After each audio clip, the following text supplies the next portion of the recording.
এখন যদি ঠিক আছে তাহলে তারটা সে আলাদা দেখছে, তার যদি তার ইয়ে থাকে তার প্রতি, তাহলে আলাদা দেখে। হ্যাঁ, অন্য যদি হয় তাহলে তো কোনো সমস্যা নেই, তাহলে তো সমস্যা নেই। হ্যাঁ, তাহলে অন্য কোনো ব্যবস্থা থাকে।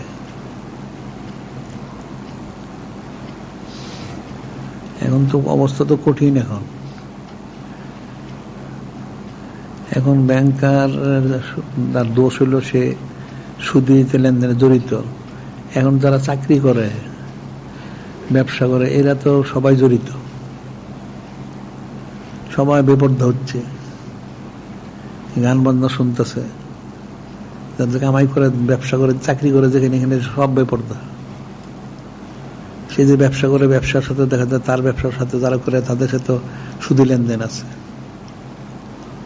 এখন কাকে বাদ দিব, কাকে গ্রহণ করবে, এই জন্য সবাইটাই তো ফিকি করতে হবে। এখন যদি প্রত্যেকের আলাদা হালাল থাকে তাহলে ঠিক আছে, এটা শর্ত ঠিকই আছে। এখন তো ব্যাংকারের দোষ আছে ঠিকই আছে, কিন্তু যে লোক, আরেকটা লোক আছে সে ব্যাংকে করে না, এমনি চাকরি করে, কিন্তু দেখা যায় সারাদিন মহিলাদের সাথে ওঠাবসা করতে হয়। এটা এখন কতটুকু জায়েজ হবে? এটা ফতোয়া দিলে তো অনেক কঠিন, আমরা তো ফতোয়া দেই না,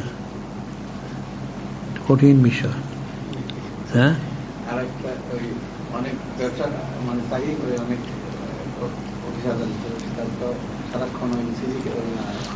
ছবি তুলতে হয়, বেপরোয়া হইতে হয়, অনেক কিছু করতে হয়। ইচ্ছা অনিচ্ছা অনেক সময় অবৈধ কাজও করে, তার চাকরিটাই থাকবে না, অনেক কিছু জড়িত আছে। এখন যদি সে মনে করে তারটা, তাহলে সে তার সাথে না দেখ, অসুবিধা নাই। বিষয়টা অনেক কঠিন। এখন আখিরি জামানা তো ফেতনার যুগ। এখন যারা ব্যবসা বাইরে করে, চাকরি করে, ইচ্ছা অনিচ্ছায় অনেক কিছু তাকে করে, ছবি তো তুলতেই হয়, বেপরোয়া হইতেই হয়, এতে তো সে মুক্ত না। আবার যেখানে সেখানে যায় গান বাজনা হচ্ছে সারাক্ষণ, এটা শুনতেছে, না শুনে তার কোনো উপায় নাই। আর এখন এমন কোন জায়গা নেই যেখানে গেলে ছবি ওঠে না, সব জায়গায় তো ক্যামেরা বসানো আছে। কিন্তু কঠিন এখন মানুষের অবস্থা। কাফেররা এমন এক পরিস্থিতি সৃষ্টি করছে, মুসলমানের ঈমান রক্ষা করেই কঠিন। কেউ যদি মনে করে তার সব ঠিক আছে, তারটা, তাইলে সে আলাদা দিক, তাইলে হয়ে গেল। কিন্তু তারপরে অনেক ফিকিরের বিষয় আছে।